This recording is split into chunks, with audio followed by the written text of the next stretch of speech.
Let's open the Bible, Colossians chapter 3. Buksan po natin sa ating Biblia, Colossus po, Kapitulo 3.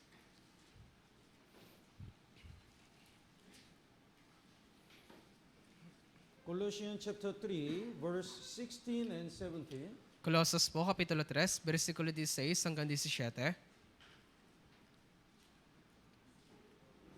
Colossians chapter 3, verses 16 and 17. Actually, verse 16 is our target verse in 2024. Sa katunayan po, yung versikulo 16, ito po yung ating target verse para po sa taon na ito. Basahin po natin ng sabay-sabay. 3, 2, 1. Manirahan nawang sagana sa inyo ang salita ni Kristo ayon sa lahat ng karunungan. Magturo at magpaalalahanan kayo sa isa't isa sa pamagitan ng mga salmo at ng mga himno at mga awiting espiritual na umaawit na may pasasalamat sa Diyos sa inyong mga puso. At anumang inyong ginagawa, salita o sa gawa, gawin ninyong lahat sa pangalan ng Panginoong Hesus na nagpapasalamat kayo sa Diyos Ama sa pamagitan niya. Let the word of Christ dwell in you richly. Manirahan nawang sagana sa inyo ang salita ni Kristo. So this Bible is not the word of man, word of Christ. Kaya ito pong Biblia, hindi po salita ng tao, kundi salita ni Kristo. Because this is the word of God, it has a power to change it all people. Dahil ito po ay salita po ng Diyos, ito po ay may kapangyarihan para baguhin yung lahat ng mga tao. It has the power to save all sinners. Meron itong kapangyarihan para iligtas yung lahat ng mga makasalanan. So people who abide in stick to the word of God live the totally different life. Kaya yung mga taong umaasa sa salita ng Diyos, talagang kanilang pamumuhay ay ibang-iba. So today we're gonna learn the importance of the word of God Kaya ngayong araw, ating pag-aaralan po yung kahalagahan ng salita ng Diyos. and the work of the word of God At gayon din yung pagkilos o gawa ng salita ng and the Diyos. result of the word of God. At gayon din yung resulta ng salita ng Diyos. And we will study it, how to study word of God. At gayon din ating pag-aaralan kung paano ba natin pag-aaralan yung salita ng Diyos. The word of God is really important. Kaya yung salita po ng Diyos ay talagang napakahalaga. Because through the word of God, God created the heavens and the earth. Kasi sa pamamagitan po ng salita ng Diyos, nilikha po ng Diyos yung langit at lupa. God didn't do anything. God just talked to the word. Wala siya namang sinabi, nagsalita lang siya ng kanyang salita. There is a light. Then there is a light. Magkaroon ng liwanag, kaya nagkaroon ng liwanag. And whatever God command, the world was created. At anumang iutos ng Diyos, doon po nalikha yung mundo. And also, through the word of God, we got salvation. At gayon din sa pamamagitan ng salita ng Diyos, tayo po ay nagkaroon ng kaligtasan. So James chapter 1 says, He, God, brought us forth by the word of the truth. Kaya po sa Santiago po, Kapitulo 1, Verse 18 says, God brought us forth by the word of the truth. sa versikulo 18, tayo pinanganak niya sa pamamagitan ng salita ng katotohanan. Let's look at please bookmark here, and let's look at the 1 Peter chapter 1. Lagyan po natin ito ng tanda at pumunta tayo sa unang Pedro, Kapitulo 1. 1 Peter chapter 1, verse 23. Unang Pedro, Kapitulo 1, versikulo 23. Basahin po natin ng sabay-sabay. 3, 2, 1. Ipinanganak na kayong muli, hindi ng binhing nasisira, kundi ng walang kasiraan, sa pamagitan ng buhay at nanatiling salita ng Diyos. We are born again. We are saved not by the corruptible seed. Tayo ay po ipinanganak na muli, at tayo po ipinanganak na muli, hindi sa pamagitan ng binhing nasisira. Our work is the corruptible seed. Yung binhing nasira, ito po yung ating mga gawa. So we don't get salvation by attending the church, prayer, and offering. Kaya hindi po tayo naligtas pagpunta sa church, panalang, at pagbibigay ng offering. But incorruptible through the word of God, which lives and abides forever. Kundi na walang kasiraan sa pamagitan ng buhay at nanatiling salita ng Diyos. In this Bible, there is the way to get salvation. Kaya dito po sa Biblia, mayroon pong paraan kung paano po tayo magkakaroon ng kaligtasan. Jesus died for all our sins. Si Jesus po ay namatay para sa lahat ng ating mga And kasalanan. He finished all the work to pay the penalty of all our sins. At kanya pong tinapos yung lahat ng gawain para bayaran yung lahat ng kabayaran ng ating mga So kasalanan. when we believe that truth through the word of God, we get salvation. Kaya kung ating sasampalatayanan yung katotohanan na yun sa pamamagitan ng salita ng Diyos, tayo po ay magkakaroon ng kaligtasan. And after we get salvation, we grew up through the word of God too. At pagkatapos sa ating maligtas, tayo po ay lumalago sa ating buhay Kristyano sa pamagitan din po ng salita ng Diyos. Let's look at the 1 Peter chapter 2, verse 2. Tingnan po natin sa unang Pedro, Kapitulo 2, versikulo 2. Verse 2. Basahin po natin ng sabay-sabay. 3, 2, 1. Gaya ng mga sanggol na bagong silang, ay mitiin ninyo ang malinis na espiritual na gatas, upang sa pamagitan nito'y lumago kayo tungo sa kaligtasan. When we get salvation, we are newborn babies. Kaya nung tayo po ay naligtas, gaya po tayo ng mga bagong silang na sanggol. The baby, when the baby eats well, he can grow up so well. Kaya kung yung sanggol ay makakain ng maayos, siya rin po ay lalaki ng maayos. If he doesn't eat well, he cannot grow up. Kung hindi naman po siya makakain ng maayos, hindi po siya lalago. Some brothers and sisters eat the spiritual food, the word of God, very well. Kaya merong ilang mga brothers and sisters na kumakain po ng spiritual na pagkain, itong salita ng Diyos ng maayos. That's why they are growing up so fast. Kaya nga sila talagang lumalago ng napakabilis. Their spirit is so strong. Kaya yung kanilang espiritu ay talagang napakalakas. Why we cannot be used by God? Bakit ba tayo hindi magamit ng Diyos? Because we don't have a word of God. Kasi wala po tayong salita ng Diyos. Why we are so weak? Bakit ba tayo sobrang hina? It's because we don't have a word of God. Kasi wala po tayong salita ng Diyos. Why we are depressed and disappointed? Bakit ba tayo naluluma at dismaya? It's because we don't have word of God. Kasi wala po tayong salita ng Diyos. So, because through the word of God, God created the heavens and the earth, and we got salvation, and we can grow up. Kasi sa pamagitan po ng salita ng Diyos, nilikha niya po yung mundo, nagkaroon po tayo ng kaligtasan, at tayo po ay tinutulungan na lumago. So, most important part in our Christian life is word of God. Kaya yung pinakamahalagang parte ng ating buhay Kristyano, ito pong salita ng Diyos. For our life, what is the most important thing? Kaya sa ating pong buhay, ano po yung pinakamahalagang bagay? For our physical body, Sa ating pong physical na katawan, to survive. para makatagal. Food, right? Pagkain po, di ba? Without food, we cannot survive. Kung walang pagkain, hindi po tayo tatagal. This word is our spiritual food. Ito pong Spiritual milk, spiritual food. Ito pong salita ng Diyos, ito po yung ating spiritual na pagkain at gatas. So, the Bible says, after Exodus, Israel people ate the manna in the wilderness. Kaya sinasabi po ng Biblia, doon po sa Exodus, pagkatapos po nito, binibigyan po sila ng Diyos ng mana. Egypt is the shadow of the world. Kaya ito pong Ehipto ay kumakatawan po sa mundo, Wilderness is the shadow of our Christian life. at yung ilang naman po ay kumakatawan sa ating pong buhay Kristyano. And Canaan is the shadow of heaven. At yung Kanaan naman po, ito po yung kumakatawan sa langit. So after Israel people got out of the Egypt, they ate the manna in the wilderness. Kaya pagkatapos pong makaalis ng mga Hudyo doon po sa Ehipto, doon po sa ilang sila po ay kumakain ng mana. When they entered the Canaan, they stopped eating the manna. Nung sila po ay nakapasok na ng Kanaan, hindi na po sila kumakain ng mana. So from the moment we get salvation until we go to heaven, the most important thing is manna in our Christian life. Kaya magmula nung araw po tayo na naligtas hanggang sa makapasok po tayo sa langit, yung pinamahalagang bagay po sa ating buhay Kristyano ay yung pagkain ng mana. So the Bible says, Psalm number 138, Kaya sinasabi po ng Biblia sa awit po 138, here is a very amazing verse. kaya ito po talaga nakakamanghang bersikulo. The Psalm number 138, verse 2. Sa mga awit po 138, bersikulo 2,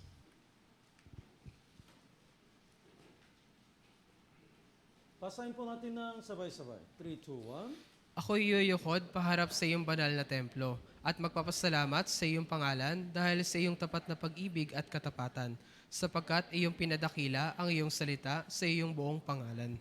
So God said, you have magnified your word above all your name. Kaya sinasabi po ng Biblia, sapagkat iyong pinadakila ang iyong salita sa iyong buong pangalan. So it means all your name indicates God Himself. Ibig sabihin po ng buong pangalan, yung Diyos po mismo. So this verse means, under the word of God, God is there.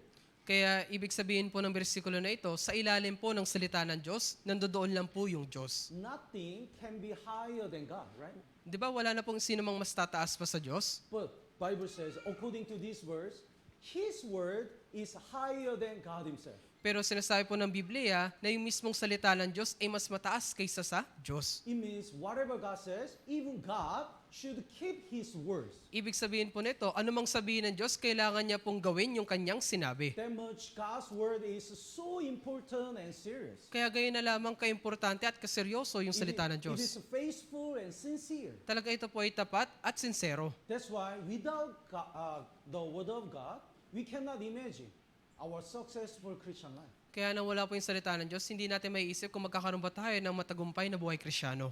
The Matthew chapter 24 verse 35 says, Heaven and earth will pass away, but my words will by no means pass away. Sa Mateo po, Kapitulo 24, versikulo 35, sinabi po dito, ang langit at ang lupa ay lilipas, ngunit ang aking mga salita ay hindi lilipas. So everything will pass away. Kaya lahat po ng mga bagay ay lilipas. But word of God will not pass away. Pero yung salita ng Diyos ay hindi po lilipas. It means word of God Ibig sabihin, is heavier than all the world. ibig sabihin po nito, yung salita ng Diyos ay higit na mabigat kaysa sa anumang nasa mundo. In the Bible, there is the chapter of the word. Kaya dito po sa Biblia, meron pong kapitulo ng salita. Which chapter? Ano pong kapitulo ito? Psalm Mga number awit, 119. kapitulo 119. Let's look at the Psalm number 119. Tingnan po natin sa mga awit, kapitulo 119. It has the 176 verses. Kaya meron po itong nilalaman na 176 na verses. But from the first one to the last verse, it all talking about word of God. Pero magmula sa simula hanggang sa matapos, ang lagi lang na itong binabanggit ay yung patungkol sa salita ng Diyos. So, if we read this whole chapter instead of today's sermon, it's enough. Kaya kung sa katunayan, kung babasahin lang natin yung buong kapitulo na ito, kaysa sa sermon, masigit po ito na basahin. Anyway, when you go back home, please read the Psalm number 190. Pero gayon pa man, pag-uwi po ninyo, pakiusap, basahin niyo po itong kapitulo 119. Let's look at the verse 26. When we study this chapter, we can see what is the word of God and the power of the word of God. Kaya tingnan po natin sa versikulo 26, atin po makikita kung ano ba yung salita ng Diyos at yung kapangyarihan ng salita ng Diyos. Verse 6, word of God is endless. Versikulo 6 po, yung salita po ng Diyos ay walang katapusan. Basahin po natin ng sabay-sabay. 3, 2, 1. Kung gayoy, hindi ako mapapahiya, yamang itinoon ko sa lahat ng iyong mautos ang aking mga mata. Everything is end. Everything has ended. Kaya lahat po ng mga bagay ay may katapusan. Sa pamamagitan ng salita ng Diyos, the word of God is exceedingly broad, Kaya, endless. kaya yung salita po ng Diyos ay wala pong katapusan. So, when we read the books in the Word, after one time, two times, we are sick of the reading again. Kaya kung magbabasa po tayo ng mga libro dito sa mundo, isang beses, dalawang beses, magsasawa po tayo. If we read the same book many times, we already know all the contents. Pero kung babasahin po natin yung isang libro ng paulit-ulit, talaga makakabisado natin ito. But the Bible, the depth of the Bible is endless. Pero yung lalim po ng Biblia ay wala pong katapusan. That's why even though we read the Bible, same chapter again and again, we realize so many things newly. Kaya kapag ating pababasahin yung Biblia na paulit-ulit, ating po naunawaan yung iba't iba pong bagay ng paulit-ulit. When I got salvation, I read the Bible every day. Then, I misunderstood. Even though I read the same chapter again and again, it's very new to me. Kaya nung ako po ay naligtas, akin pong paulit-ulit na binasa yung Biblia. Pero di kalaunan, ako po ay nagkakamali kasi tuwing binabasa ko ito, bago ng bago yung aking mga naunawaan. So I thought, am I very stupid? I don't get the point. Kaya inisip ko, ganun na lang ba ako kahangal? Hindi ko maisip yung punto Why nito. every day it looks like a new? Bakit kada araw mukhang bago itong binabasa ko? But that's true. That is right. Because the Bible, depth of the Bible is endless. Pero yun po ay totoo at tama kasi po yung nilalaman ng Biblia ay wala pong katapusan. So this year we read the Bible, and next year we read the Bible. Every year we read the Bible and study the Bible, but it's very new to us. Kaya ngayon taon magbabasa tayo ng Biblia, sumunod na taon tayo magbabasa ng Biblia. Kada taon nagbabasa tayo ng Biblia at tuwing atin ito binabasa, para bang bago yung ating nababasa. And the Bible is the truth. At yung Biblia po ay tunay. Let's look at the verse 142. Tingnan po natin sa versikulo 142. Basahin po natin ng sabay-sabay. 3, 2, 1. Ang katwiran mo ay walang hanggang katwiran, ang kautusan mo ay katotohanan. Your law is truth. Ang kautusan mo'y katotohanan. It means Bible never change. Ibig sabihin po nito, yung Biblia kailanman ay hindi po mababago. And Bible is the truth. That's why the more you try to prove it false, because it is true, the more it will be proven true. Dahil yung Biblia po ay katotohanan, kahit ipilit mo na ito po ay mali, pero dahil ito ay katotohanan, malalaman mo na yung Biblia ay talagang katotohanan. Here is the clay vessel, Kaya nandito po yung isang paso na gawa sa clay, and you put the gold outside, cover the gold. at nilagyan mo ito ng ginto sa kanyang panlabas. So actually, this is not the pure golden vessel, Sa katunayan, hindi po ito yung puro na gintong paso. because you just covered outside. Kasi nilagyan mo lang ng takip na ginto. That's why when you scratch it more and more, you can see the clay, Kaya kung itong kukuskusin, makikita mo lang na ito ay isang gawang clay. because it's a packet. Kasi ito po ay peke. But here is the pure gold vessel. Pero nandito naman po yung purong ginto na paso. The more you scratch, the more you can see it is real gold. Kung ito ay patuloy mo kukuskusin, ito po makikita mo na tunay po itong ginto. So many people try to prove the Bible is false. Maraming mga tao ang talagang pinipilit nila na yung Biblia daw ay mali. So they try to find the place written in the Bible, Kaya naghahanap sila ng mga nakasulat sa Biblia and they try to check the evidence about the story in the Bible. at tinitingnan nila yung mga ebidensya na nakasulat sa Biblia. But whenever they check, they find the clear evidence. Pero sa tuwing kanila ito susuriin, nalalaman lang nila yung malinaw na ebidensya. More and more, it is proven this is a truth. Kaya nang higit at higit pa, nalalaman nila na ito po ay katotohanan. And the Bible is so wonderful. At ito pong Biblia ay talagang kamangha-mangha. Let's look at the verse 129. Tingnan po natin sa 129. 129. Basahin po natin ng sabay-sabay. 3, 2, 1. Kahanga-hanga ang mga patotoo mo, kaya't sila'y iniingatan ng kaluluwa ko. Yes. Your testimonies, your word is wonderful. Kaya kahanga-hanga ang mga patotoo mo. It's so mysterious and great. Talaga ito po ay misteryoso at talagang dakila. So even though it's a very small book, it contains the world secrets. Kaya kahit ito po ay napakaliit lamang na libro, lahat ng mga sekreto ng mundo ay nakalagay dito. It has the secret and mystery of the creatures. Kaya nandito po yung sekreto at misteryoso ng mga nilalang. It talking about the human history from the beginning to the end. Kaya binabanggit po dito yung kasaysayan ng tao mula simula hanggang sa katapusan. It talking about our sin and our heart. Sinasabi dito yung ating kasalanan at yung ating puso. It talking about the eternal life after death. Binabanggit din dito yung walang hanggang mundo pagkatapos ng ating kamatayan. And Bible talk about how to get salvation and go to heaven. At sinasabi din po ng Biblia kung paano po tayo maliligtas at makakapunta ng langit. Where is this kind of book in the world? Kaya saan po tayo makakatagpo ng ganitong klase ng libro sa mundo? There is no such a book like a Bible. Wala pong kagaya ng Biblia na libro sa mundo. So this Bible is so wonderful. Kaya ito pong Biblia ay talagang kahanga-hanga. And the Word of God can give us the real comfort. At yung salita ng Diyos, talagang makapagbigay po siya ng tunay na kaaliwan sa atin. Verse 50, Sa versikulo 15, Psalm number 119, verse 50.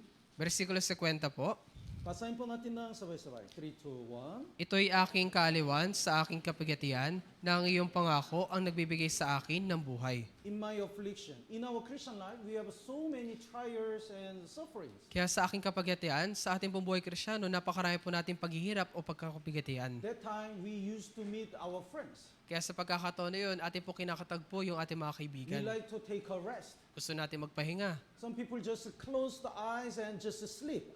Hindi ko alam. Yung ibang naman tao, hihiga sila, matutulog, ipipikit nila yung kanilang mata at sasabihin, ay, hindi ko alam yung problema ko. They want to forget their problem. Gusto nilang kalimutan yung kanilang problema. But when they open the eyes, still there is a problem. Pero pag dilat nilang kanilang mamata, nandun pa rin yung problema. Nobody can give us the real comfort. Wala pong sino man na makapagbigay sa atin ng tunay na kaaliwan. But Bible says, your word has given me life. Pero sinasabi ng Biblia na yung salita ang nagbibigay sa akin ng buhay. Your word give me the real comfort. Yung iyong salita yung nagbibigay sa akin ng tunay na kaaliwan. So when we have a affliction, when we stick to the word of God, we can recover. Kaya sa tuwing tayo po ay makapagatian, kung tayo po ay aasa sa salita ng Diyos, tayo po ay makakabangon. Do you know catacomb? Catacomb? Alam niyo po ba yung catacomb? when the Christian at the age of early church, when the Christian were persecuted, they made the cave and stayed in the cave. Kaya noon sa panahon po ng Roma, yung mga Kristiyano po doon, inuusig po sila. Kaya gumawa po sila sa isang kuweba na tinatawag na catacomb.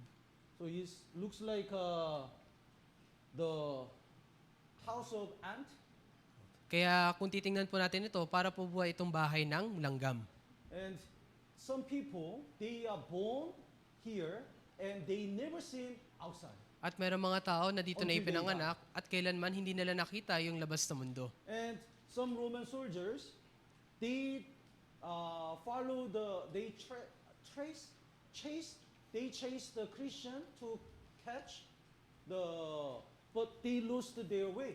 At yung mga Romanong sundalo naman, kanilang sinusundan yung mga Kristiyano dito, pero habang sila ay patuloy, sila po ay naligaw. Because it's so complicated. Kasi talagang ito po ay komplikado. That's why they listen the word of God and get salvation. Kaya nga sila ay nakinig ng salita ng Diyos at naligtas. This is a catacomb for the early Christian to stay. Kaya ito po yung catacomb na pinanatilian ng mga una-unang Kristiyano. And in this catacomb, there are many pictures. At dito po sa catacomb na ito, marami po ditong larawan. The most pictures is the shepherd. Karamihan po sa mga larawan na narito ay yung pastol. Our Lord is shepherd. Yung ating pong Panginoon ay pastol. And second one is anchor. Anchor, At yung isa pa pong larawan ay yung angkla. like this. Gaya po In the ni... ship, the people use the anchor. Di ba po sa mga barko, nakikita po natin ito, yung angkla? It indicates the word of God. Kaya ito po ay kumakatawan sa salita po ng Diyos. So, what's the work of the anchor? Bakit? Ano po ba yung gamit ng angkla? Here is the ship, and when the storm comes, it can go anywhere. Nandito po yung barko, tapos ito po yung bagyo, kaya kapag may bagyo po, kahit saan, papad pa rin po siya. That time, they put down the anchor, then the ship doesn't go anywhere. Kaya sa pagkakataon na yun, kanilang ibababa yung angkla at yung barko ay hindi kailanman papad pa rin. In our Christian life, when we faced on the storm, our heart is shaken and stumble. Kaya sa ating buhay Kristyano, sa yung tayo naharap sa mga kahirapan, yung ating puso po ay talagang naaalog at tayo po ay napanghihinaan. In that case, our only hope is word of God. Kaya sa pagkakataon na yun, yung tanging pag-asa lang natin ay yung salita ng Diyos. So word of God give us the comfort. Kaya yung salita po ng Diyos, ito po yung nagbibigay sa atin ng kaaliwan. And Bible says, through the word of God, we can overcome our sin and temptation. At sinasabi rin po ng Biblia na sa pamagitan ng salita ng Diyos, ating pong malalagpasan yung ating mga kasalanan at tukso. Let's look at Psalm number 119, verse 11. Tingnan po natin sa mga awit, Kapitulo 119, versikulo 11. Verse 11, Versikulo 11 po. basahin po natin ng sabay-sabay. 3, 2, 1. Iningatan ko ang iyong salita sa aking puso upang wag ako magkasala laban sa iyo. Yes. Not to commit a sin, I keep the word of God in me.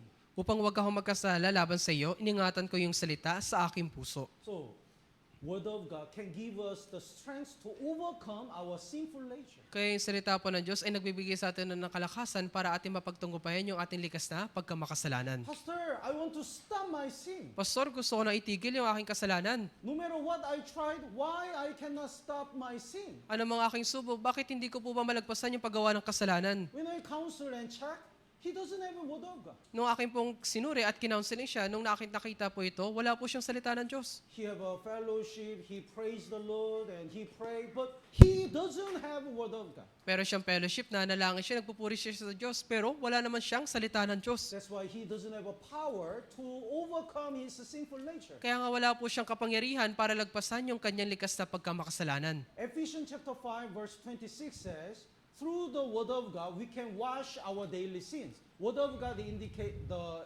is the water. Kaya sa Efeso po, Kapitulo 5, versikulo 26, pamagitan ng salita ng Diyos, ito po ay gaya ng tubig na tayo po ay mahuhugasan nito. The James chapter 1 says, the word of God is like a mirror. Gayun din po sa Santiago po, Kapitulo 1, sinasabi po dito na yung salita ng Diyos ay gaya po ng isang salamin. So through the mirror, we can reflect ourselves. Kaya sa pamagitan po ng salamin, atin po makikita yung ating sarili. When we study the Bible, we can find our sins and we can reflect ourselves. Kung atin po pag-aaralan ng Biblia, atin makikita yung ating mga kasalanan, atin mapapagbulay-bulayan yung ating sarili. So when we study the history of Israel, whenever they departed from the word of God, their faith is going down. Kaya nung ating napag-aralan po ay kasaysayan ng Israel, sa tuwing sila'y lalayo sa salita ng Diyos, yung kanilang pananampalataya ay buwabagsak din. But whenever they stick to the word of God, their life, their Christian life, recover. Pero kung sila po ay aasa dun sa salita ng Diyos, yung kanilang buhay Kristyano ay mapapanauli at magkakaroon ng kalakasan. So what's the key of our Christian life? Kaya ano yung susi ng ating buhay Kristyano? Word of God. Salita po ng Diyos. Let's look at the Nehemiah chapter 8. Tingnan po natin sa Nehemias, Kapitulo 8. Nehemiah chapter 8. Nehemias po, Kapitulo 8. Zerubbabel, because of the sin of Israel, the Israel people became captive in Babylon. Kaya dahil po sa kasalanan po ng mga Israelita, sila po ay naging alipin ng mga Babylonia. Some of them returned to Jerusalem and build up the temple. Yung iba po sa kanila, bumalik po sa Jerusalem para itayo muli yung templo. And other people build up the wall of Jerusalem. At yung iba naman po, kanilang itinayo yung pader ng Jerusalem. But that was not enough to revive their life. Pero hindi po yun sapat para mapanauli yung kanilang buhay. In order to recover their faith, they need the word of God. Para sila po ay makabangon sa kanilang pananampalataya, kailangan po nila yung salita ng Diyos. That's why Ezra, he's a Bible scholar, he determined his heart to teach the word of God to Israel people. Kaya si Ezra po na isang Bible scholar, siya po ay nagpasya sa kanyang puso na kanya pong ituturo yung salita ng Diyos sa mga tao. So the chapter 8 verse 1, Kaya sa Kapitulo 8, versikulo 1, would you read? ang buong bayan ay nagtipon-tipon na parang isang tao sa liwasang bayan na nasa harapan ng pintuang tubig. Kanilang sinabi kay Ezra na eskriba na dali ng aklat ng kautusan ni Moises na ibinigay ng Panginoon sa Israel. Yes. He brought to the Ezra brought to the word of God. Kaya si Ezra po kanyang dinala yung salita ng Diyos. And verse 4, At sa Ezra versikulo the scribe stood on the platform of the wood which they have made for the purpose. Kaya sa versikulo 4 po, si Ezra na eskriba ay tumayo sa pulpitong kahoy na kanilang ginawa para sa layuning ito. So in order to teach, he made the platform. Kaya para siya po ay makapagturo, gumawa po siya ng isang pulpitong kahoy. And verse 5, let's read it together. 3, 2, 1. Binuksan ni Ezra ang aklat sa paningin ng buong bayan sapagkat siya ay nasa itaas ng buong bayan. At nang ito'y kanyang buksan, ang buong bayan ay tumayo. When the Ezra opened the Bible, all Israel people stood up. Nung binuksan na po ni Ezra yung Biblia, lahat po ng mga tao ay tumayo. What if the Pastor Lee Sang-no, the Pastor Lee Yo-wan visit the Ortigas Church? Paano lang kung si Pastor Riohan bigla pong bumisita dito sa Ortigas Church? You cannot just stay on the seat and just look at. You Tingin ko cannot po. do that. Tingin ko po hindi lang tayo po para tingnan siya. We have to stand up and, how did you come? Kaya maaaring tatayo tayo, tapos sabihin natin, paano ka po napunta dito? That's the expression to respect. Kaya yun po yung expression ng pagrerespeto. So Israel people are ready to learn because when they standing up, it means they really fear the word of God and they are ready to learn the word of God. Kaya yung mga Israelita talagang handa po silang matuto kasi nung binuksan po yung Biblia, sila po ay tumayo at makinig. Sometimes, when some people come to the church, they are not ready to learn the word of God. Minsan yung iba kapag pupunta sa church, hindi po sila handa na makinig sa salita ng Diyos. And they just sit like this, talk, I listen. Sige, magsalita ka lang. And then, they suddenly play the game. Tapos maglalaro pa. They suddenly send the message Tapos makikipag-chat and they sleep, at tutulog. they chat, they talk, Nakikipag-usap. and they go and come back, go and come back. Lalabas, papasok, And lalabas, all papasok. other brethren look at him and come back. Kaya lahat ng mga kapatid titingin sa kanya. They are not ready to learn. Hindi po sila handang matuto. When we come to the church, we should prepare our heart to learn the word of God. Kapag tayo po ay pupunta ng church, kailangan po nating ihanda yung ating puso na mag-aral sa salita ng Diyos. Then verse 8, Yes. Ezra didn't do any other things. He just read the Bible and explained. Kaya sa versikulo 8 po, si Ezra po wala po siya anumang ginawa, kundi binasa niya lang yung salita ng Diyos at ipinaliwanag. Verse 8, would you read? Kaya't sila'y bumasa mula sa aklat, sa kautusan ng Diyos na may pakahulugan, kanila yung binigay ang diwa, kaya't naunawa ng mga tao ang binasa. So like this, during the sermon, we don't need so many kind of things. Kaya gaya naman nito, sa tuwing tayo may sermon, hindi natin kailangan yung anong pambagay. Sometimes we can use the video clip or the praise, but actually basic way and essential way to study the Bible is read the verse and the preacher explain the meaning.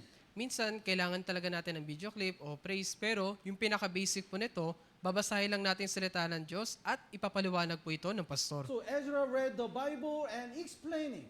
Kaya nga binasa lang po ni Ezra yung Biblia at ipinaliwanag. Then what happened? At ano pong nangyari? Israel people felt guilty of their sins. Kaya yung mga Israelita po, sila po ay nakonsensya dahil sa kanilang mga kasalanan. The verse 9, the last part, for all the people wept, and when they heard the words of the Lord. Kaya sa huling parte po ng versikulo 9, sapagkat ang buong bayan ay umiyak nang kanilang marinig ang mga salita ng kautusan. The next day, the leaders visited Ezra again Kaya sa sumunod po na araw, yung mga pinuno po, binisita po nila si Ezra.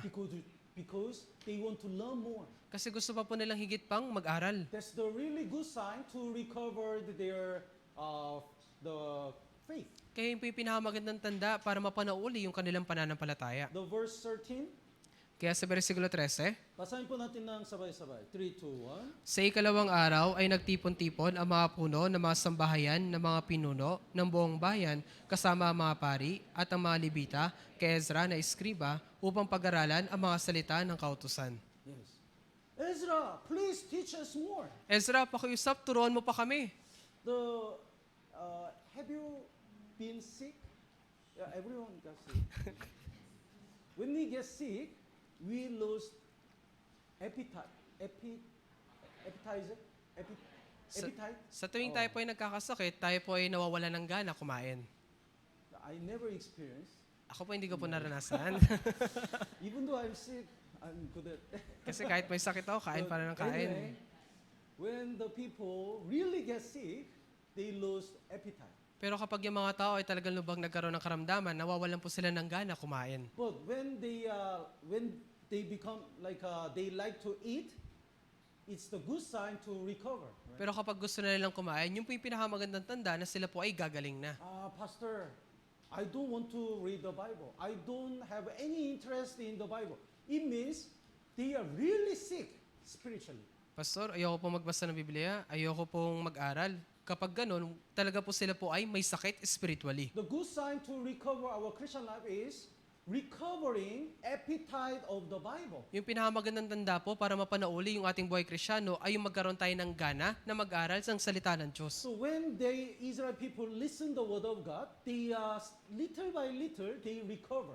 Kaya nung yung mga Israelita po ay nakinig ng salita ng Diyos, po unti-unti sila po ay nakapanauli. That's why they feel guilty and they want to learn more.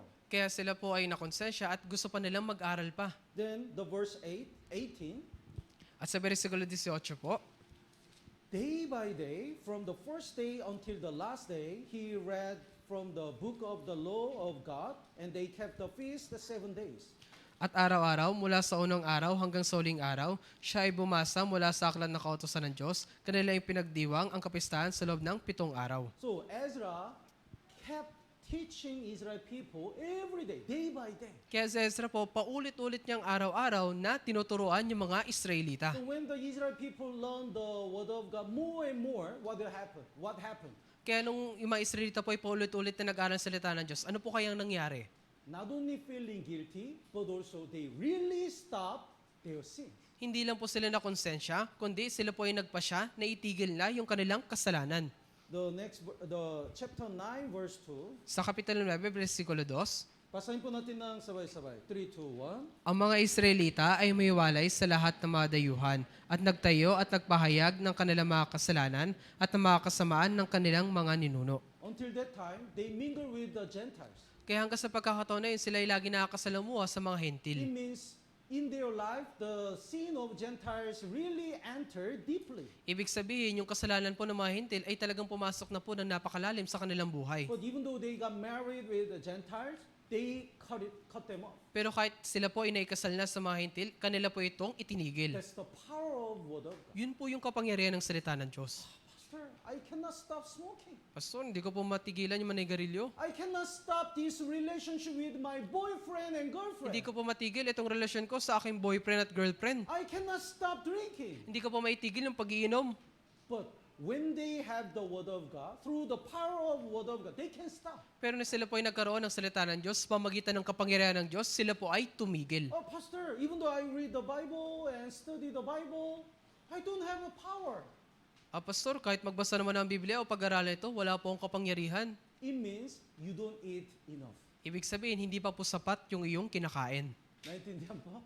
If you read the Bible fully and study the Bible enough, Bible has enough power to stop your sin. Kung lubos mo pong mabasa ito pong Biblia at sapat na ito na pag-aralan, kusa mo pong matitigil yung iyong kasalanan. So when they study the Bible every day, more and more, they stop their sin. Kaya nung araw-araw lang higit na pinag-aaralan ng Biblia, kanila pong itinigil yung kanilang kasalanan. And also they want to share the word of God with their family. At nangyari po yon, gusto na nila ring ibahagi yung salita ng Diyos sa kanilang mga kapamilya. Nehemiah chapter 10 verse 30. Sa Nehemiah po, Kapitulo 10, versikulo 30. Nehemiah chapter 10 verse 30. Basahin po natin ng sabay-sabay. 3, 2, 1. Hindi ibibigay ang aming mga anak na babae sa mga mamayan ng lupain o papag-asawahin man ang kanilang mga anak na babae sa aming mga anak na lalaki. They desire their family to live according to the will of God. Kaya nagpasya po sila na yung kanilang pamilya ay mabuhay ayon po sa kalooban ng Diyos. That's why they determine their heart not to give their children to Gentiles. Kaya nagpasya po sila sa kanilang puso na hindi nila ibibigay yung kanilang mga anak sa mga hintil. When we study the Bible more and more, we really want to share this word with our lovers. Kapag atin pong higit na pinag-aaralan po ito pong Biblia ng lubos pa, atin pong nainais na ito ay bahagi sa ating mga mahal sa buhay. And when the Israel people recover their Christian life through the word of God, they recover also their willing heart. At nung yung mga Israelita po ay nakapauna uli po sila sa kanilang pananampalataya, nanumbalik po ulit sa kanila yung puso po na may pagnanais. The verse 32, Sa versikulo 32 po, Nehemiah chapter 10 verse 32, basahin po natin ng sabay-sabay. 3, 2, 1. ipinapataw din namin sa aming sarili ang katungkulang singilin ang aming sarili sa taon-taon na ikatlong bahagi na isang siklo para sa paglilingkod sa bahay ng aming Diyos. Until that time, the Ezra and the other leaders always pushing Israel people to stop their sins. Kaya hanggang sa pagkakataon po na yun, si Ezra kasama po ng mga leader, kanila pong pinipilit yung mga Israelita na wag na pong gumawa ng kasalanan. You must do it and you must stop it. Ito yung kailangan mong gawin, kailangan mo yang itigil. But when they learn the word of God more and more, the Bible says, we made the ordinances for ourselves. Pero- willingly, they make the rule to live for God.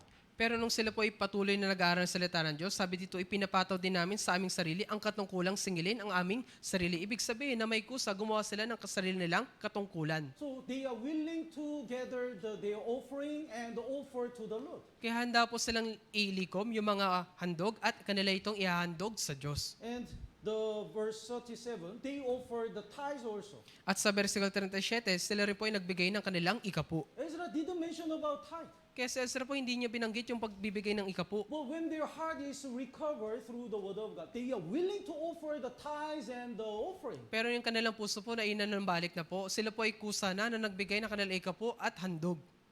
And the verse 35,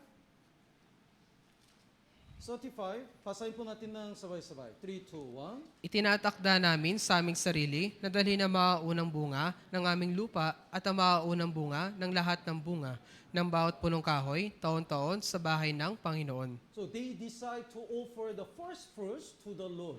Kaya nagpasya po sila na ikanilang ibigay yung kanilang unang bunga sa Panginoon.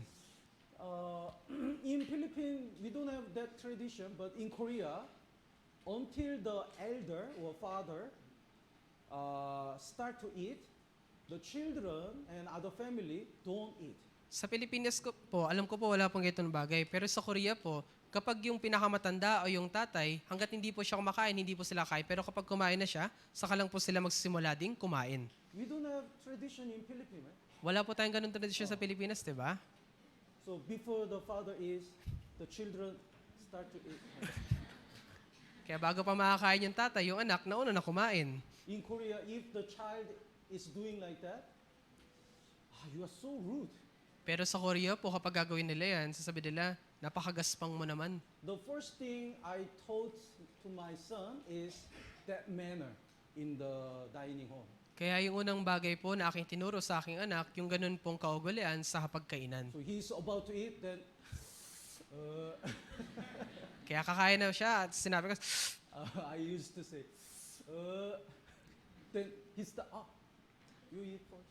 kaya kapag ginawa ko na po yun, titigil siya, sasabihin, ay, ikaw po muna. It means you first. They offer the first fruit to the Lord. It means God should be first. Kaya ibig sabihin po, inandog nila yung unang bunga sa Panginoon. Ibig sabihin, una muna yung Diyos. God, when they recover their heart through the word of God, they put God in their life first. Nung sila yung nakapanumbalik po sa kanilang mga puso, inilagay po nila yung Diyos na una sa kanilang puso. So why we don't stop our sin? Kaya bakit ba natin hindi maitigil yung ating kasalanan? Because we don't have a word of God. Kasi wala po tayong salita ng Diyos. Why we don't fear the Lord? Bakit ba natin hindi kinakatakutan yung Panginoon? It's because we don't have a word of God. Kasi wala po tayong salita ng Diyos. Why we don't have the power to offer our offering and our tithe? Bakit wala ba tayong kapangyarihan para magbigay ng handog at ikapu? Because we don't have a word of God. Kasi wala po tayong salita ng Diyos. When we have a word of God, this word of God change whole our life. Kung meron po tayong salita ng Diyos, ito pong salita ng Diyos ang babago ng ating buong buhay. So if our fellowship is not word-centered, it will be filled with the worldly talk or gossip. Kaya kung yung ating fellowship po ay hindi sentro ng salita ng Diyos, ito po ay magiging daldalan lang patungkol sa mundo. If we prayed without word of God, we cannot get the answer. Kung tayo po ay mananalangin na walang salita ng Diyos, hindi po tayo makakatanggap ng anumang sagot. If we don't have a word of God, how can we overcome our sinful nature and the difficulties? Kung wala po tayong sapat na salita ng Diyos, paano natin malalagpasan yung ating likas sa pagkamakasalanan at mga kahirapan? If we don't have the word of, if we do our ministry without the word of God, we easily disappointed and exhausted. Kung ating gagawin yung ating ministry na walang salita ng Diyos, madali lang sa atin yung madismaya at mapagod. So word of God is the essential part of our Christian life. Kaya yung salita ng Diyos ay pinakamahalagang bagay para sa ating buhay Kristyano. The Christian life without word of God is powerless. Yung buhay Kristyano na walang salita ng Diyos ay walang kapangyarihan. Let's look at the Hebrew chapter 4. Kaya tingnan po natin sa Hebreo po, Kapitulo 4. Hebrew chapter 4, verse 12. Hebreo po, Kapitulo 4, versikulo 12.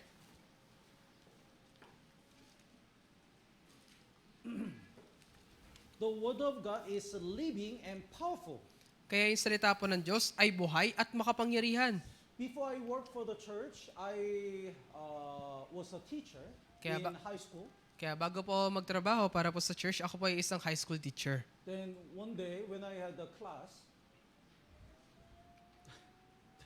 one student's body looks like a balloon.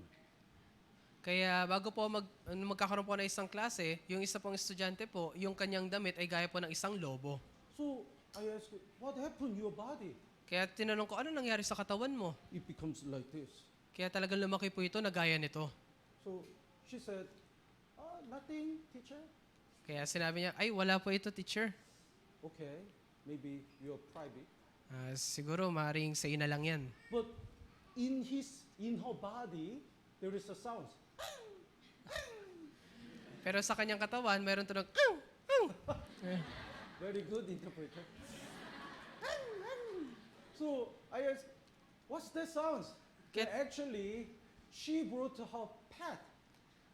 Kaya tinanong ko ano yung tunog na yun, pero sa katunayan, dinala niya pala yung kanyang alaga. Oh, pet is living. Pet is alive. Kaya di ba yung kanyang alaga ay buhay? So as long as it is alive, it's moving and make a sound, right? Kaya habang ito ay nabubuhay, ito po ay gagalaw at gagawa ng tunog. So in her uniform, something was moving Kaya sa kanyang uniforme, talagang mayroong isang gumagalaw. because that pet is not dead. Kasi yung alaga niya ay hindi po patay. The word of God is living and powerful. Ganon din yung salita ng Diyos ay buhay at makapangyarihan. So when we keep the word of God in us, it's moving and change our life. Kaya kung ating pananatilihin yung salita ng Diyos sa ating buhay, ito po ay gagalaw at talagang babaguhin yung ating buhay. This word is not dead.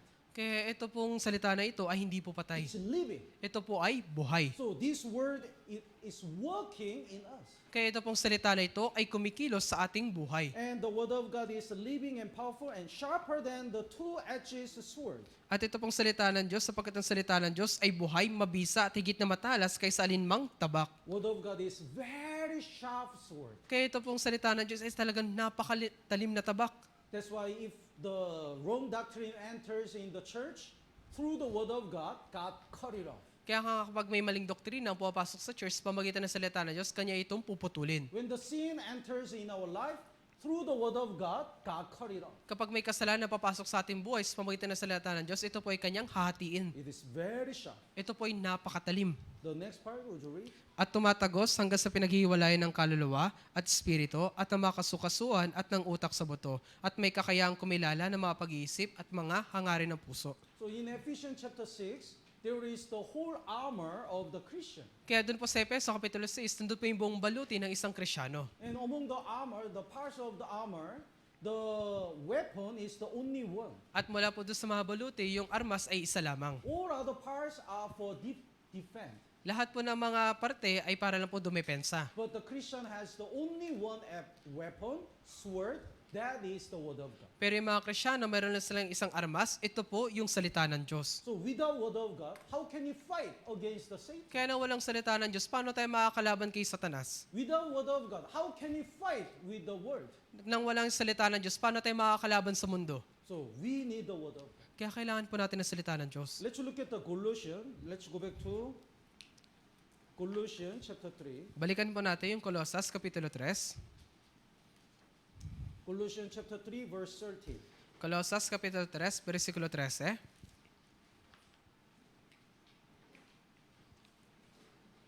Bearing with one another and forgiving one another. If anyone has a complaint against another, even as Christ forgave you, so you also must do. Pagtiisan ninyo ang isa't isa at kung ang sino man ay may reklamo laban sa kanino man, magpatawaran kayo sa isa't isa. Kung paano pinatawad kayo ng Panginoon, ay gayon din naman ang inyong gawin. In our Christian life, even in the church, sometimes we have a trouble with other brothers and sisters. Sa ating buhay Krisyano, miski sa church, tayo po ay nagkakaroon ng gulo o hindi pagkakaunawa sa pagitan ng mga kapatid. Bible says, as God forgive you, you have to forgive others. Pero sinasabi ng Biblia, kung paano pinatawad kayo ng Panginoon, patawarin din natin yung iba. Paano po? Paano? How can we forgive others? Kaya paano natin mapapatawad yung iba? Through the word of God. Sa pamagitan din po ng salita ng Verse Diyos. 16, let the word of Christ dwells in you richly. Sa versikulo 16, maniraan namang sagana sa inyo ang salita ni Kristo. The verse 14, above all these things, put on love, which is the bond of the perfection. Sa versikulo 14, at higit sa lahat ng mga bagay na ito, ay magbihis kayo ng pag-ibig na siyang tali ng kasakdalan. How can we put the more love in our Christian Kaya life? paano natin may ilalagay higit pang pag-ibig sa ating buhay Krisyano? Verse 16, let the word of Christ dwells in you richly. Sa versikulo 16, maniraan namang sagana sa inyo ang salita ni Kristo. The verse 15, basahin po natin ng sabay-sabay, 3, 2, 1. At maghari sa inyong puso ang kapayapaan ni Kristo, na doon ay tinawag din naman kayo sa isang katawan at kayo maging mapagpasalamat. Yes. How can let the peace of God rule our heart? Paano makapaghari yung kapayapaan ni Kristo sa ating puso? The verse 16, let the word of Christ dwells in you richly. Sa pamamagitan ng versikulo 16, maniraan namang sagana sa inyo ang salita ni Kristo. When we have the enough word, we can forgive others and love each other, and we can keep our peace. Kung tayo po ay may salita ng Diyos, ating po mapapatawad yung iba, iibigin yung iba, at magkakaroon ng kapayapaan sa ating puso. Then let the word of Christ dwells in you richly, richly. Kaya maniraan namang sagana sa inyo ang salita ni Kristo ng sagana. It means don't put the word of God half or konti. Kaya ibig sabihin po nito, wag lang kayo maglagay ng salita ng Diyos ng kalahati o kaunti lamang. God commands us to fill our spirit with the word of God fully. Iniutos ng Diyos na ating punan yung ating spirito ng salita ng Diyos ng puno. Please bookmark here and let's look at the John chapter 2. Pakiusap, lagyan pa natin ng tanda at pumunta tayo sa Juan Kapitulo 2. John chapter 2. Juan po, Kapitulo 2. Here is the wedding in Cana. Kaya nandito po yung kasalan sa Kana. Then the Jesus visited there, At si Jesus po ay bumisita po doon. and they ran out of the wine. At sila po ay naubusan na ng alak. That's why in Israel, they never imagined the wedding without wine. Kaya sa Israel po, hindi nila maiisip na yung isang kasalan na wala pong alak. The most important part is the wine in the wedding. Yung pinakamalagang pong parte ng kasalan ay yung alak. So when they ran out of the wine, the joy stopped. Kaya nung sila po ay naubusan na ng alak, yung kagalakan nila o kasiyahan ay natapos na rin. So at the time, the verse 7, basahin po natin ng sabay-sabay. 3, 2, 1. Sinabi sa kanila ni Jesus, punuin ninyo ang tubig ang mga tapayan. Kanilang pinuno ang mga ito hanggang sa labi. Fill the water pots with the water. Punuin ninyo ng tubig ang mga tapayan. Water pot indicates our body. Kayong tapayan ay kumakatawan po sa ating katawan. Water indicates the word of God. Yung tubig naman po ay salita ng Diyos. So fill the water pots with the water. It means you have to fill the word of God in your spirit. Kaya ibig sabihin ng punuin ninyo ng tubig ang mga tapayan, punuin nyo inyong katawan ng salita ng Diyos. Then what happened? At kapag ganun ang nangyari, That water transferred to the wine. ay yung tubig na yun ay naging alak. That wine bring the joy to the wedding. At yung alak na yun ay nagbalik ulit ng kasiyahan dun sa kasalan. It was miracle. Yun po ay isang milagro. Actually, this is the letter. Sa katunayan, ito po ay isang sulat lamang. Tama po ba? A, B, C, D. Kanadara. This is just a letter. Kaya ito po ay isang sulat lamang.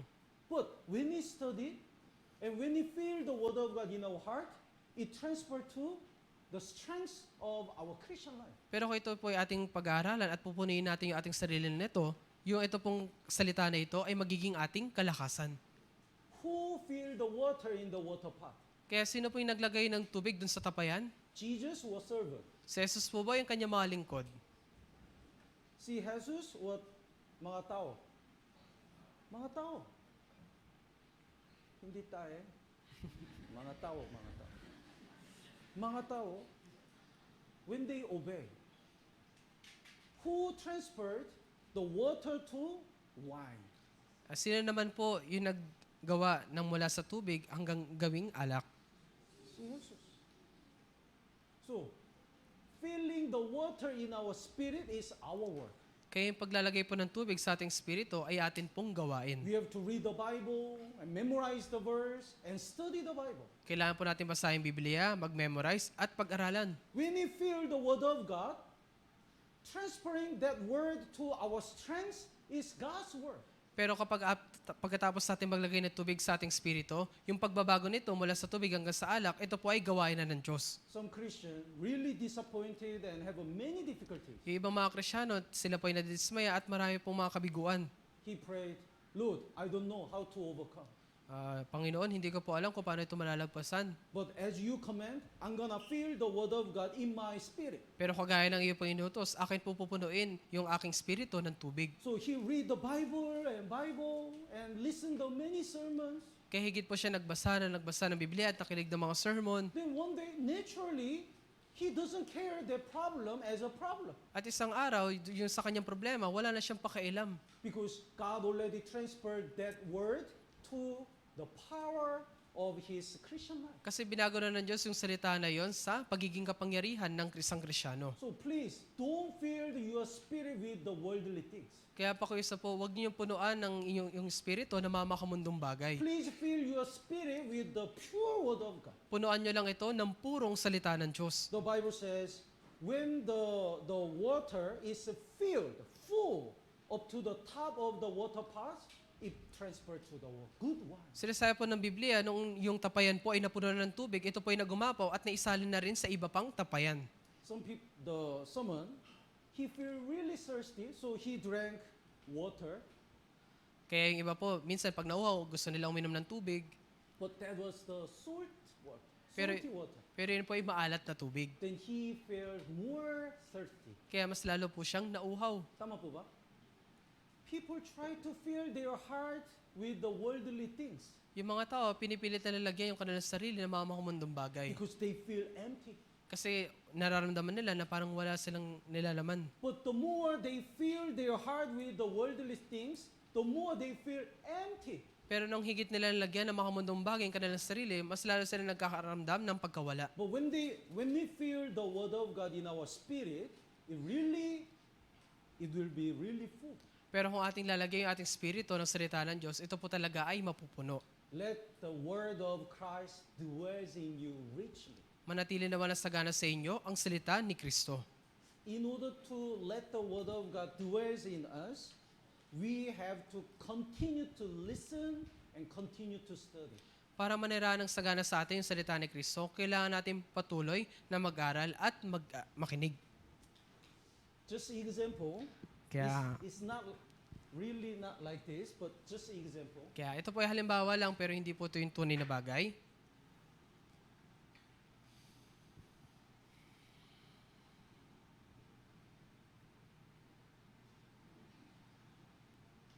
How can we put the word of God in our spirit? Paano natin may lalagay yung salita ng Diyos sa ating spirito? Through the ear, Sa pamagitan ng tenga, through the ear, through the eyes. sa pamagitan ng mata.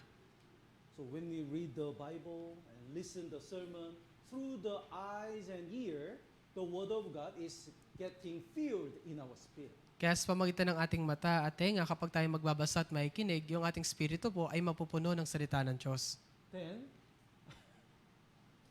our spirit, then when it, just example, Halimbawa lang po to help you understanding, para masigit yung pumaunawaan. oh, word of God entered here, Kaya yung salita ng Diyos ay pumasok po dyan. but it doesn't come to my heart Pero, yet. pero hindi naman to pumasok sa aking puso. In order to let the word of God reach our heart, we have to put more word of God and push. Para pumasok po yung salita ng Diyos sa ating puso, kailangan pa natin higit mapapasukin yung salita ng Diyos para maitulak yung salita ng Diyos sa ating puso. Then finally, the word of God can dwell in us. Kaya sa kaulian, yung salita ng Diyos ay manira ng sagana sa atin. Naintindihan po? Just example. Kaya halimbawa lang po yun. Don't push. Kaya huwag niyo po itulak sa tenga ninyo, ha?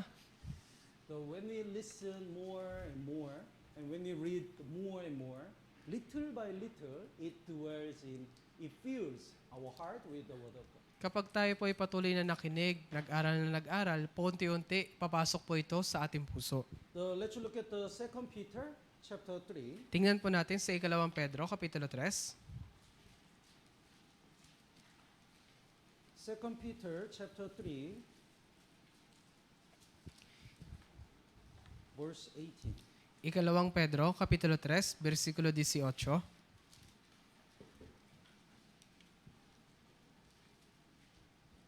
2 Peter chapter 3, verse 18. Basahin po natin ng sabay-sabay. 3, 2, 1. Subalit lumago kayo sa biyaya at sa pagkakilala sa ating Panginoon at tagapagligtas na si Hesu Kristo. Sumakanya nawa ang kalulatian ngayon at hanggang sa araw ng walang hanggan. Amen. Grow in the grace and the knowledge of our Lord and Savior Jesus Christ. Lumago kayo sa biyaya at sa pagkilala sa ating Panginoon at tagapagligtas na si Hesu Kristo. If we don't know the Bible, we cannot grow up in our Christian life. Kung hindi po natin alam ang Biblia, hindi po tayo lalago sa ating buhay Kristyano. The more we know about Jesus Christ, the more we can grow up. Kung higit natin makikilala si Kristo, higit rin po tayong lalago. So if we don't have the Word of God in us, we are still child. Kaya kung wala po tayong salita ng Diyos sa ating puso, tayo pa rin ay gaya ng isang bata. Let's look at the Hebrew chapter 5. Tingnan po natin sa Hebreo po, Kapitulo 5. Before book of Peter, 1 Peter chapter 5, Hebreo po, Kapitulo 5. verse 12. Versikulo 12. Chapter 5, verse 12. For though by this time you ought to be teachers. Sapagkat bagaman sa panahon ito'y, dapat na kayo'y mga guro na. So it means the gospel already spread to you for a long time ago. Ibig sabihin, yung ebanghelyo ay pumunta na sa iyo ng napakatagal ng panahon. But still, you are not sure of the salvation and you didn't grow up anything. Pero hanggang ngayon, parang hindi ka pa rin siguro sa iyong kaligtasan at hindi ka lumalago. It has been long time. So you must be a teacher even before. Napakatagal na. Dapat siguro, guro ka na dapat ngayon. But you still child because you don't grow up in the knowledge of Jesus Christ. Pero gaya ka pa rin na isang bata kasi hindi ka lumalago sa pagkakilala sa Panginoong Hesukristo. The verse 12, basahin po natin ng sabay-sabay. 3, 2, 1. Sapagkat bagaman sa panahong ito'y dapat na kayo maguro na. Kailangang muling magturo sa inyo na maunang simulay ng aral ng Diyos. Kayo'y nangangailangan ng gatas at hindi ng pagkaing matigas. Baby only drink the milk. Kaya yung mga sanggol, iniinom lang nila yung He gatas. cannot eat the solid food. Hindi pa tumakain ng pagkain matigas. The one brother, it has been long time since getting salvation. Kaya may isang brother po, napakatagal na mula nang siya po ay naligtas. When it has been 1 year, God expect probably he grew up 1 year much. Kaya nung siya po ay tumagal na ng isang taon, yung Diyos po ay umaasa na siya rin po ay lumago na ng isang taon. When it become the 5 years, God expect he grew up 5 years much. Kaya kung tayo 5 taon na, umaasa rin po yung Diyos sa tayo lumago na rin ng 5 taon. When it become the 10 years, God expect probably he grew up 10 years much. Kapag tayo 10 taon na, umaasa rin po yung Diyos sa tayo lumago na parang 10 taon. But even though it has been 10 years, he's still baby. Pero kahit 10 taon na lumipas, para ba rin pa siyang sanggol? Then God will be so disappointed. Kaya yung Diyos talagang madidismaya siya. Sometimes when I have a counsel, sometimes I really get surprised. Kaya kung minsan yung ako ay nagkakaroon ng counseling, ako rin po ay nagugulat. He doesn't even don't know the order of the Bible. Miski yung pagkasunod-sunod ng Biblia, hindi niya pa alam. Where is the Hebrews? Nasaan po yung Hebreo? And he find the list. Tumitingin pa siya sa listahan. Where is the Second Chronicles? Nasaan yung 2 Kronika? Where is the second? It has been long time, but he doesn't even know the list of the Bible. Napakatagal na, pero hindi niya pa rin alam yung pagkasunod-sunod ng Biblia. It means he doesn't grow up. Ibig sabihin, hindi po siya lumalago. We must grow up as much as the year of our salvation. Kailangan po nating lumago kung paanong lumalago yung taon ng ating buhay Kristyano. Otherwise, God will be so disappointed. Kasi kung hindi, labis lang na madidismaya yung Diyos. Let's go back to Colossians chapter 3. Balikan po natin, Colossus po, Kapitulo 3. So, Bible says, verse 16, let the word of Christ dwells in you richly. Kaya sinasabi po sa Colossus, Kapitulo 3, versikulo 16, maniranawang sagana sa inyo ang salita ni Kristo. Sagana. And when we feel the word of God in our spirit, we like to share. Kapag We yung, have to share it. kapag yung ating spirito po ay puno ng salita ng Diyos, dapat rin po natin itong ibahagi. So next part, in all wisdom, teaching. Kaya ayon sa lahat ng karunungan, magturo at magpaalalahanan kayo. So I always emphasize all leaders and the counselors, you should be ready to share the word of God. Kaya lagi ko po itong binibigyan din sa mga leader, sa mga counselor, na dapat handa po kayo na ipaliwanag yung salita ng Diyos. When we have the enough word of God, we can share it. Kung tayo pa ay meron sapat na salita ng Diyos, magagawa natin itong ibahagi. Tama po ba? I really hope and pray, not only the counselors, but also all brothers and sisters are equipped with the Bible seminar. Kaya ako po umaasa at nanalangin, hindi lang yung ating mga counselors, kundi lahat ng mga brothers and sisters ay may handa na magbahagi ng Bible seminar. Please study the Bible seminar. Kaya pakiusap, pag-aralan niyo po yung Bible seminar. The best way is you choose the one pastor's Bible seminar and summarize. Yung pinakamagandang paraan po dito, pumili kayo ng isang pastor na nag-Bible seminar at inyo pong gawan to ng summary. And memorize verses and the explanation. Then, whenever you evangelize, you will be really confident. At i-memorize niyo po yung mga Bible verse at yung mga paliwanag po nito. At kapag mag-evangelist na kayo, talagang ito po ay napaka-epektibo. I joined the African mission trip. Ako po yung sumali doon sa Africa Mission Trip. Then, I heard the one pastor, how he got salvation. At narinig ko po yung isang pastor kung paano po siya naligtas. He went to the airport. Siya ay pupunta lang po sa isang airport. That time, the other mission, our African brothers and sisters stay there for mission trip. Kaya doon po yung mga African brothers and sisters po natin, nanatili po sila doon para sa isang mission trip. That time, one sister, just a sister, not the leader or not the pastor, the one sister talk to that pastor. At meron po doon isang sister, hindi po siya leader o ano man isa lang po siyang miyembro. Kinausap niya po yung isang pastor. Where do you go? Saan ka po mapupunta? I go to Yaoundé. And do you get salvation? Naligtas ka na po ba? What's the salvation? Ano yung kaligtasan? Oh, you are pastor but you don't know salvation? Pastor ka po pero hindi mo alam yung kaligtasan? Then she explained. Kaya pinaliwanag niya po. Then he became serious. Kaya siya po ay naging seryoso I na. think this is a salvation. He Kaya- insists there's something wrong. Kaya sa palagay ko ito yung kaligtasan, pinipilit niya yung maling bagay. Then that sister, based on the Bible, no, that's not true. Look at this. Pero sinasabi ng sister, base po sa Biblia, ito po yung tama. I accept Jesus my personal Savior. At tinanggap ko po sa Jesus bilang personal kong tagapagligtas. No, look at John chapter 1. Mali, tingnan mo po sa 1 Kapitulo 1. Then he became serious. Kung gano'n, mas sigit pa siya naging seryoso. How can I get salvation? Paano po maliligtas? Then that sister called the pastor, our pastor. Kaya yung sister, tinawag niya na yung pastor natin. He wants to listen to Bible seminar. Gusto niya po makinig ng Bible seminar. He wants to get salvation. Gusto niya pong maligtas. So he got salvation. Kaya siya po ay naligtas. What if all of us are ready to preach the gospel Paano lang kung lahat po by tayo studying Bible seminar? kaya natin ibahagi Ebanghelyo sa pamagitan ng pag-aaral ng Bible seminar. Not only the Bible seminar, but also if we study the Bible more and more, whenever we share the word, whenever we have a fellowship, even personal fellowship, our fellowship will be word-centered fellowship. Hindi lang po yung Bible seminar, kundi mismo yung Biblia. Kapag patuloy ito pinag-aaralan, sa tuwing tayo magkakaroon ng fellowship, yung center po nating fellowship ay magiging salita ng Diyos. Then that fellowship will be deep fellowship and very joyful fellowship. Kaya yung fellowship na yun talaga magiging napakalalim at napakasaya.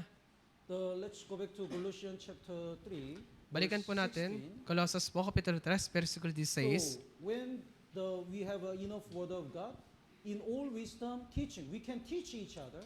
Kaya kung meron po tayong sapat na salita ng Diyos, ayon sa karunungan, tayo po ay makakapagturo. And our heart is full of joy. That's why we praise the Lord. At yung ating puso ay mapupuno ng kagalakan, kaya tayo po ay magpupuri sa Panginoon. The next part, would you read? Kaya sa stats, pamagitan ng mga salmo at ng mga himno at mga awiting espiritual na umaawit na may pasasalamat sa Diyos sa inyong mga puso. The choir team praise the praise well, right? Kaya di ba po yung choir team, maganda yung kanilang pagpuri. I used to say the hymnal song is another sermon. Lagi ko pong sinasabi na yung hymnals ay gaya po ito na isang sermon. So if they want to praise, they have to live according to that song. Kaya kung gusto talaga nilang magbigay papuri, kailangan nilang mabuhay ayon sa salita na yun. Naintindihan po? So when our heart is full of the word of God, our heart is full of joy, and we praise the Lord based on the word of God. Kapag yung ating puso po ay puno ng salita ng Diyos, ito po ay magiging magagalak at tayo po ay magbibigay papuri sa Panginoon. And verse 17, basahin po natin ng sabay-sabay. 3, 2, 1. At namang inyong ginagawa sa salita o sa gawa, gawin ninyong lahat sa pangalan ng Panginoong Jesus na nagpapasalamat kayo sa Diyos, Ama, sa pamagitan niya. When we have the word of God, we can live like a Jesus Christ. Kaya kung tayo po ay meron salita ng Diyos, maaari tayong makapamuhay gaya po ni Yesu Kristo. It's so amazing. Ito po talaga ay kamangha-mangha. John chapter 1 says, the word of God is God. Sa Juan po Kapitulo 1, sinabi po doon ang salita ng Diyos ay Diyos. And this word became the flesh, that is Jesus Christ. At ito pong salita na ito ay naging laman, yun po si Yesu Kristo. So, word of God is invisible, Kaya yung salita ng Diyos ay hindi nakikita, but as a visible body, Jesus Christ came to this world. pero para magkaroon ng katawan na nakikita, si Jesus po ay pumarito sa mundo. But actually, He is word of God. Pero sa katunayan, si Jesus po mismo yung salita ng Diyos. So, whatever He talk, His word, and whatever He act, His life becomes word of God. Kaya naman kanyang sabihin, ano man yung kanyang isabuhay, yun po ay nagiging salita ng Diyos. It is written in the Bible and it is word of God. Yun po ay nakasulat sa Biblia at yun po yung nagiging salita ng Diyos. His whole word, His whole life becomes word. Yung kanyang of buong God. pananalita, buhay, yun po yung naging buong salita ng Diyos. Tama po ba? Then, in opposite way, Kaya sa kabaligtaran po na paraan, we keep this word. atin po pananatilihin, ingatan itong salita, then we can live, we can talk. When we have the word of God in our heart, whatever we say and whatever we live, people can see Jesus Christ. kaya kapag tayo po ay merong salita ng Diyos sa ating puso, anumang ating sabihin o isabuhay, makikita po ng mga tao si Jesus sa atin. Naintindihan po? So, if you want to live like a Jesus Christ, let the word of Christ dwells in you richly. Kaya kung gusto po ninyo mabuhay gaya po ni Jesus, pakiusap, manirarawang sagana sa inyo ng sagana ang salita ni Kristo. Then verse 17, whatever you do in the word or deed, do all in the name of the Lord Jesus Christ. It will be possible. Kaya sa versikulo 17, at na namang inyong ginagawa sa salita o sa gawa, gawin ninyo lahat sa pangalan ng Panginoong Jesus. Ito po ay magiging posible. So whatever we learn in every gathering, we have to obey and we have to apply. Kaya naman ating matutunan sa ating mga pagtitipon, kailangan po nating sundin at isabuhay. Let's look at the Revelation chapter 1. Tingnan po natin sa Apokalipsis po, Kapitulo 1. Revelation chapter 1, verse 3. Apokalipsis po, Kapitulo 1, versikulo 3. Revelation chapter 1, verse 3. Basahin po natin ng sabay-sabay. 3, 2, 1. Mapalad ang buwabasa at ang nakikinig ng mga salita ng propesiya at tumutupad ng mga bagay na nasusulat dito sapagkat ang panahon ay malapit na. Who can be blessed before God? Kaya sino po yung mapalad sa harapan po ng Diyos? One who reads is not enough. Yung buwabasa, hindi po yung sapat. Those who hear the word of this prophecy is not enough. Yung mga nakikinig sa mga salita ng propesiya, hindi po yung sapat. We have to read and hear and the last part, keep those things. When we obey this word, we will be blessed. Kailangan po natin basahin, pakinggan at tumupad. Kung magagawa po natin mga bagay po na ito, tayo po yung magiging mapalad, kaya kailangan po natin tong sundin. Someone is sick, Meron pong may sakit, so he received the medicine, kaya natanggap niya po yung gamot, but he doesn't take a medicine. pero hindi po siya uminom ng gamot. Then he is still sick. Kung ganun, may sakit pa rin po siya. We learn the many word of God. Kaya natunan po natin maraming salita ng But Diyos. if we don't obey, this word doesn't work in us. Pero kung hindi naman natin susundin, ito pong salita ng Diyos na ito ay hindi po susunod sa ating buhay. And when we have the enough word of God, we will bear the much fruit. At kung meron po tayong sapat na salita ng Diyos, tayo rin po yung magbubunga na sapat na mga bunga. And when we have the word of God, we can be used by God. At kung meron po tayong salita ng Diyos, maaari din po tayong magamit ng Diyos. Let's look at the Ecclesiastes. Tingnan po natin sa Ecclesiastes, Ecclesiastes chapter 12. Kapitulo 12. Chapter 12, verse 11. Ecclesiastes po, Kapitulo 12, versikulo 11.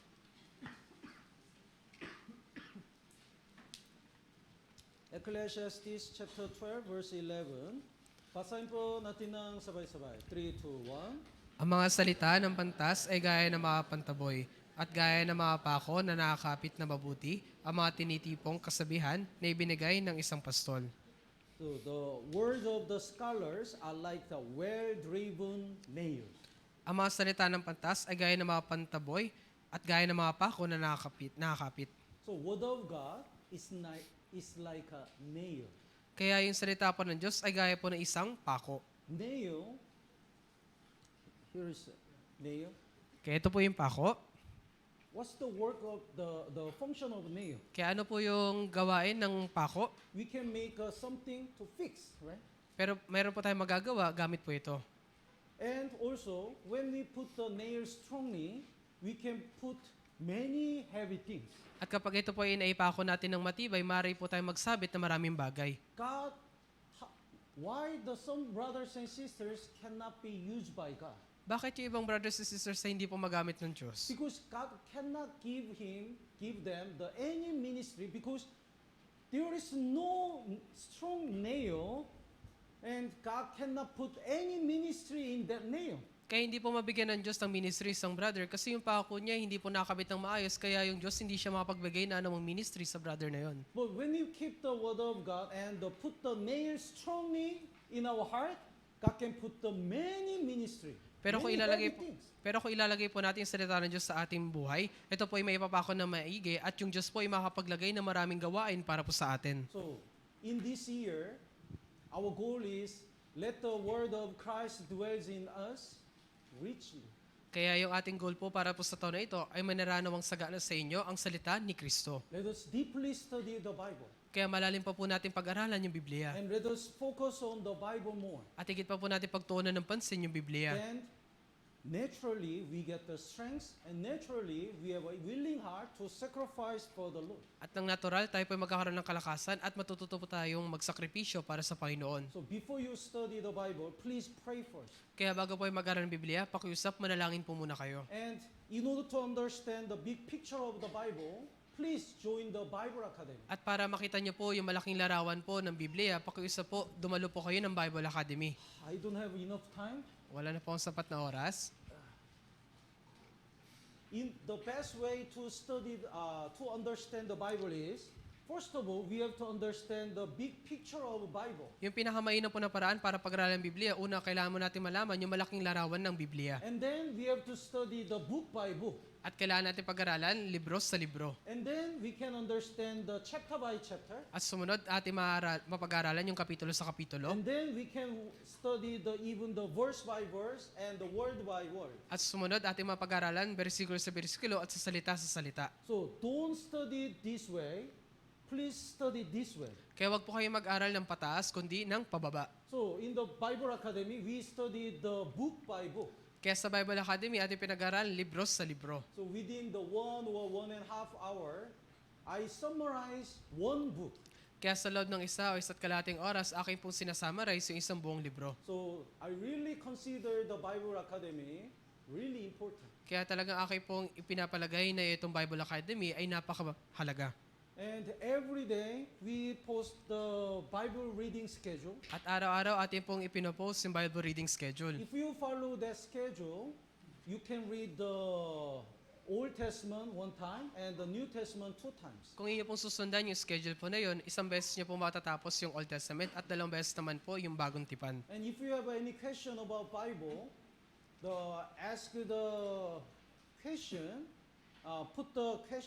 write the question and put in the question box. At kapag meron naman po kayo katanungan sa Biblia, isulat po ninyo ito at ilagay niyo po sa question box. Then once a month, we have a question and answer time in the youth group. At isang beses po sa isang buwan, tayo po ay magkakaroon ng Q&A sa youth group. We record and post the upload in our YouTube channel. Atin po itong ina-record. YouTube site. Our Ortigas Church YouTube channel. Atin po itong nire-record at ina-upload po natin to sa ating YouTube channel. So you can study. Kaya mapag-aaralan niyo po rin to doon. Anyway, this year, our goal is study Bible deeply. Gayunpaman, yung layunin natin para sa taon na ito ay pag-aralan pa ng Biblia ng higit pa at malalim. Are you ready? Handa na po kayo? Do you want? Gusto niyo po ba?